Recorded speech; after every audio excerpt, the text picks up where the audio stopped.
నమస్కారం మిత్రులారా, నేను మీ భార్గవ శర్మ. మిత్రులారా, అయ్యప్ప తత్వాన్ని మనం అర్థం చేసుకోవాలంటే అనేక రకాలైనటువంటి ఉపాయాలు ఉన్నాయి.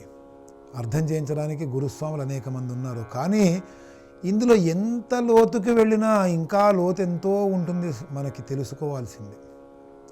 అవన్నీ తెలియకుండానే మనము ఈ దీక్షల్ని పూర్తి చేస్తూ దీక్షలకి పూర్తి న్యాయం చేయట్లేదేమో అని అనిపిస్తూ ఉంటుంది. ఎందుకంటే ఒక గురుస్వామి గారు ఉన్నారు, ఆయన తత్వాన్ని బాగా చెప్పగలుగుతారు, స్వామి గురించి బాగా ఎక్స్ప్లెయిన్ చేయగలుగుతారు. ఆయన్ని పూజకి పిలుద్దామని చెప్పేసి ఒక ఊళ్ళో కొంతమంది అనుకుంటే, ఆ ఊళ్ళో ఉన్నవాళ్ళు ఇంకొంతమంది వచ్చి ఎక్కడి నుంచో గురుస్వామిని పిలవడం ఏంటి, ఇక్కడ ఉన్నవాళ్ళు గురుస్వాములు కాదా, ఇక్కడ ఉన్నవాళ్ళు కాషాయం బట్టలు కట్టుకోవట్లేదా అంటూ మాట్లాడతారు. ఒక్క పూజకి వేరే చోటు నుంచి గురుస్వామి వచ్చి చేయిస్తే ఒక కొత్త విధానమో కొన్ని కొత్త విషయాలు మనకి తెలుస్తాయి కదా. మన కిరీటం ఏమీ పడిపోదు. 365 రోజులు అక్కడ మనమే గురుస్వాములం. మన శిష్యులు మన దగ్గరే ఉంటారు.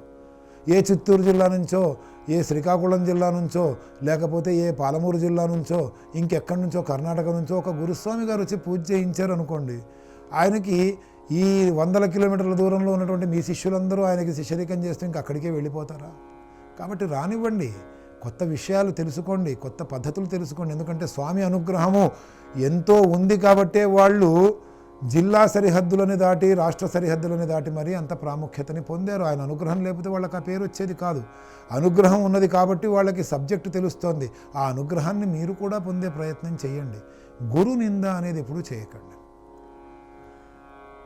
గురు నింద అనేటువంటి విషయం వచ్చేటప్పటికీ స్వయం ప్రకటిత గురువులు ఎవరైతే ఉంటారో, అంటే మాకు మేమే గురుస్వాములు అని చెప్పుకునేటువంటి వాళ్ళు అసలు మన అయ్యప్ప గురించే కాదు కదా, మన ధర్మం గురించి కూడా ఏమీ పూర్తిగా తెలుసుకొని ఉండరు. ఒక్క విషయం గుర్తుపెట్టుకోవాల్సింది ఏంటంటే, మనం హిందువులమయ్యాము కాబట్టి అయ్యప్ప పూజ చేస్తున్నాము, అయ్యప్ప దీక్ష చేస్తున్నాము. కానీ అయ్యప్ప పూజ చేస్తున్నాం కాబట్టి హిందువులం కాలా మనం. కాబట్టి మనకి ప్రధానంగా మనం ఆచరించాల్సింది హైందవ ధర్మము, ఆ తర్వాత దీక్షా నియమాలు. హైందవ ధర్మములో లేనిది దీక్షా నియమాలలో లేదు స్వామి. హిందూ ధర్మములో లేనటువంటి రూలు దీక్షల్లో ఉండదు.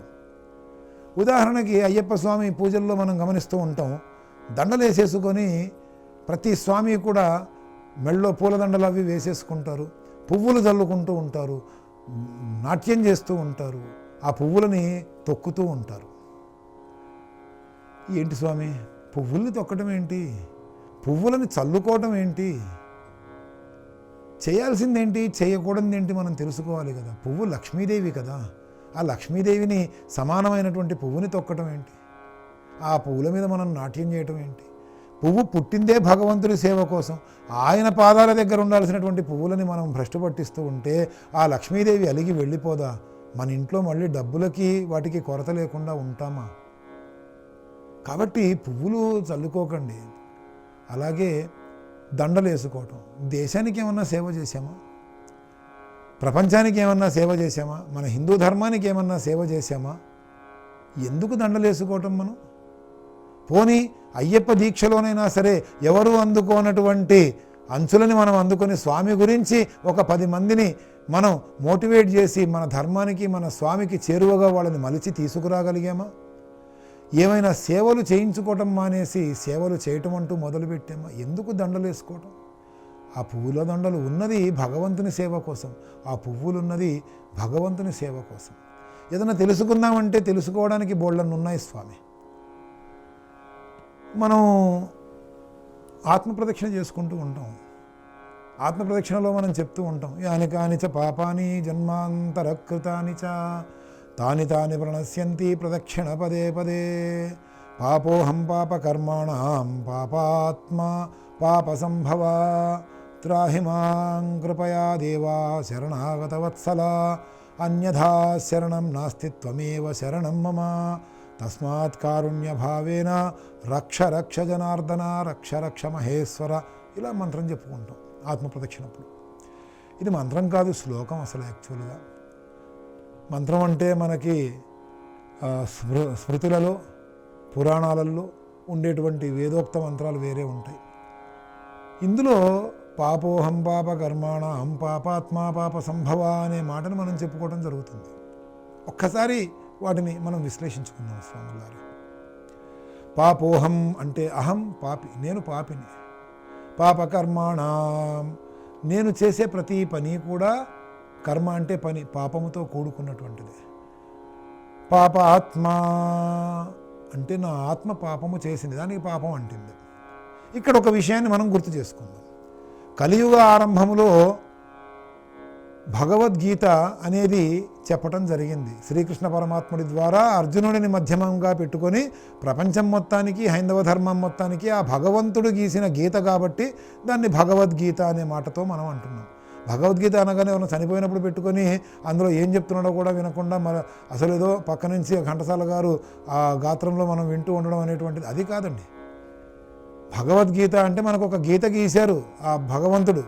ఆ గీతని మనం అతిక్రమించకూడదు. సీత గీత దాటితే ఏమైందో మన బతుకులు కూడా అంతే అవుతాయి ఆ గీత దాటితే. ఆ గీతలో ఏమన్నాడు ఎంతోమంది ఎన్నోసార్లు విన్నారు, గుర్తు చేసుకోండి.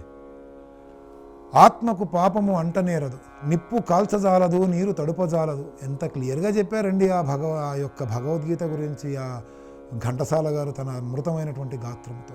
ఎన్నోసార్లు విన్నాం కదా.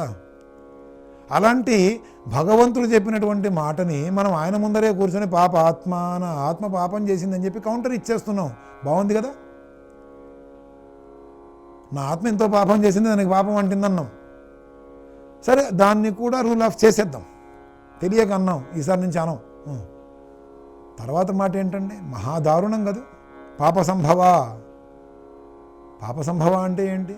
పాపము చేత సంభవింపబడినటువంటి వాడు. సంభవించడం అంటే పుట్టడం. పద్మ సంభవుడు అంటే పద్మములో పుట్టినటువంటి వాడు. కమల సంభవుడు కమలములో పుట్టినటువంటి వాడు. ఇలా ఉంటుందన్నమాట. పాపముతో పుట్టబడినటువంటి వాడు ఎవడు? మానవుడు. మనమేగా చెప్పుకున్నాం పాప సంభవ అని. ఎవరు పాపం చేస్తే పుట్టామండి?